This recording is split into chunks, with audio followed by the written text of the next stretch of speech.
मित्रों, आपका इस प्रेस कॉन्फ्रेंस में स्वागत है।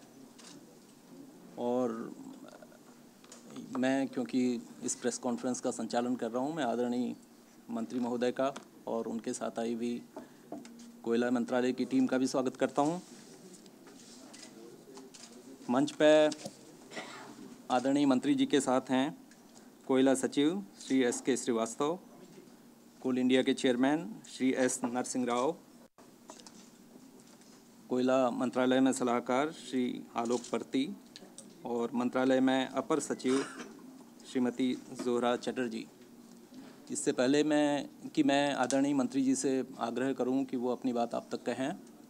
मेरा आपसे अनुरोध रहेगा कि जब मंत्री जी के उद्बोधन के बाद प्रश्न इस तरह हम एक से ज़्यादा दौर में प्रश्न और उत्तर का कार्यक्रम कर पाएंगे। दोस्तों,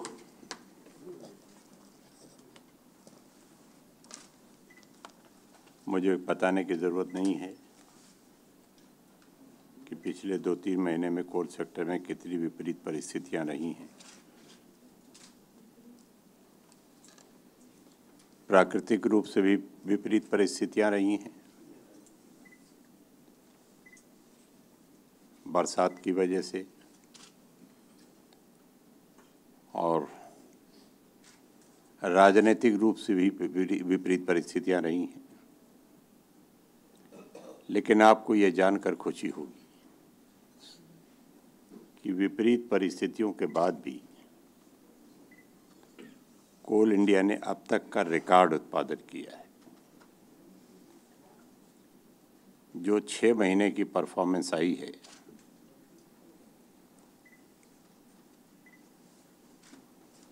मैं इसको दशहरे का एक तोहफा मानता हूं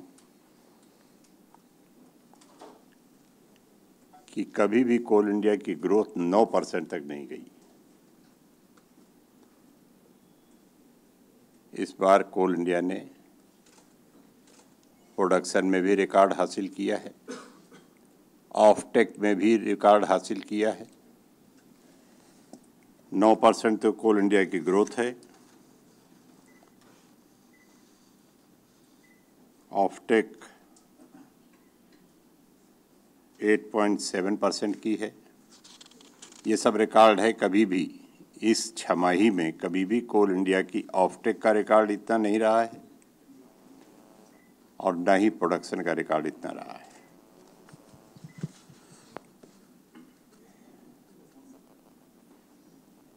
इसमें कोल इंडिया के साथ साथ मैं रेल मंत्रालय को भी बधाई दूंगा कि जिस तरह से हमको रैक्स उपलब्ध कराई गई है, क्योंकि कोल इंडिया का प्रोडक्शन बढ़े, इसको तो किसी तरह संभव बनाया जा सकता है,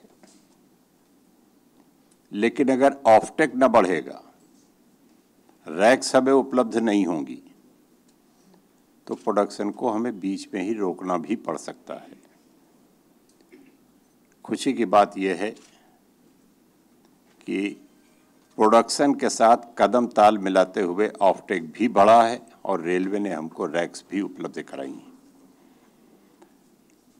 आपको ताजुब होगा कि अभी पिछले 15 रोज में भी जो हमारे पास रिकॉर्ड आया है 191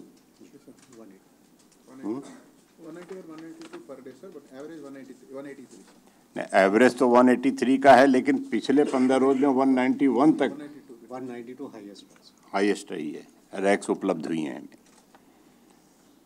तो इससे लगता है कि जो कोल इंडिया का एनुअल टारगेट फिक्स किया गया है, कोल इंडिया केवल उसको अचीव नहीं करेगी बल्कि उसको पार भी करेगी,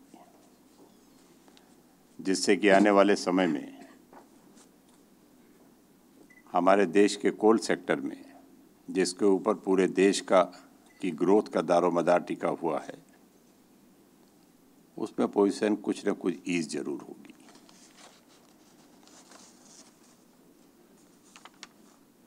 दूसरी खुशी की बात यह है कि पावर सेक्टर में कोल इंडिया की सप्लाई का ग्रोथ रेट 12% है पिछले 6 महीने में।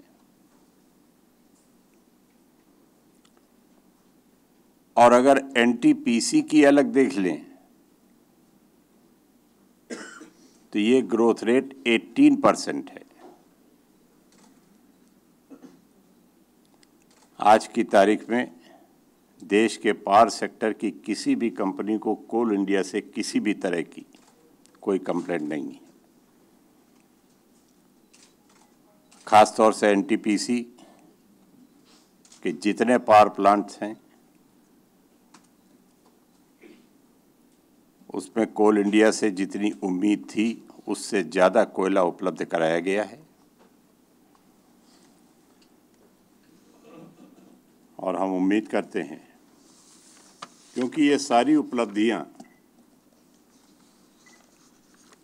कोल सेक्टर के लिए जो 6 माह बीते हैं ये विपरीत परिस्थितियों के महीने माने जाते हैं ड्यू टू हैवी रेन। आने वाले समय में जो 6 माह आगे के आने वाले हैं इसमें हमें उम्मीद है कि कोल इंडिया की ग्रोथ और ज़्यादा बढ़ेगी। इतना तो हम दावे के साथ कह सकते हैं कि कोल इंडिया अपना टारगेट जो 464 बिलियन टन का है वो तो अचीव करेगी। Production target. संभावना इस बात की भी है कि टारगेट क्रॉस करके हम और भी ज़्यादा आगे बढ़ सकते हैं। इसके लिए मैं कोल इंडिया के वर्कर्स को जहां बधाई देता हूं, वहीं चेयरमैन सीएमडी हमारे कोल इंडिया के बैठे हैं, इनको भी बधाई देता हूं। और आप लोगों से भी अपील करता हूं कि कोल इंडिया के ऊपर आप लोग भी मेहरबानी रखिए, जिससे कि हमारे देश की ग्रोथ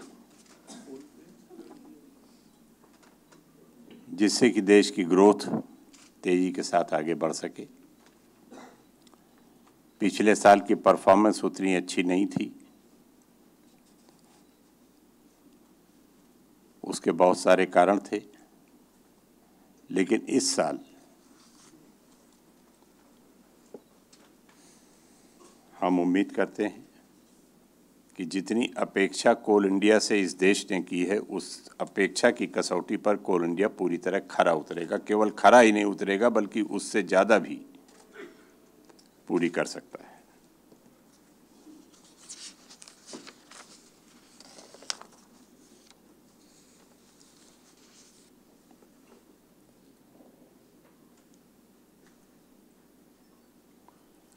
इसके अलावा जो कोल इंडिया से हम लोगों ने अपेक्षाएं की थी, जैसे कोल वॉशरीज के लिए, उसमें भी काफ़ी तेज़ी के साथ प्रगति हो रही है। बॉम्ब कैलोरीमीटर लगाए जाने की जो टारगेट दिया गया था उसमें भी काफ़ी तेज़ी के साथ प्रगति हुई है। GPS based truck monitoring system, इसका भी इम्प्लीमेंटेशन तेज़ी के साथ हो रहा है और हम उम्मीद करते हैं कि आने वाले 6 महीने 8 महीने में वो भी हो जाएगा। इससे क्वालिटी और क्वांटिटी की जो शिकायतें कोल इंडिया से अक्सर थर्मल पावर प्लांट्स और दूसरे प्लांट्स करते थे, वो दोनों शिकायतें दूर होने में मदद मिलेगी।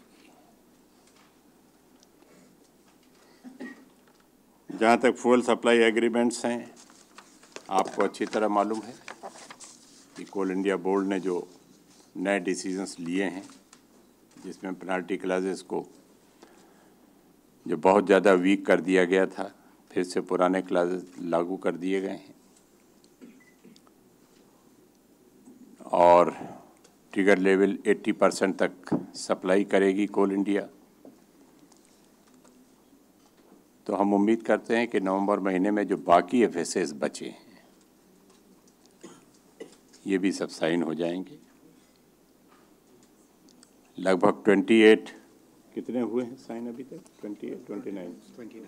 29 तो साइन हो चुके हैं।